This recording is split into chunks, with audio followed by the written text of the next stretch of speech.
Çmimi i naftës në Shqipëri vazhdon të rritet akoma dhe po kap sot shifra rekord, duke shkaktuar dhe më shumë kosto dhe varfëri tek qytetarët shqiptar, e sidomos në këtë sezon turistik, ndërkohë që qeveria vazhdon ta kundrojë nga larg këtë plagë të ekonomisë shqiptare.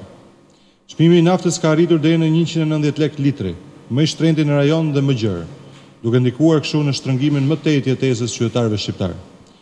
Ndërkohë, Edi Rama vazhdon me kokëforci të mbajë taksat e rritura mbi qarkullimin, duke refuzuar kështu të ulë çmimin e naftës. E ka shumë të lehtë ta bëjë këtë gjë nëse heq apo ul taksat e qarkullimit rrugor.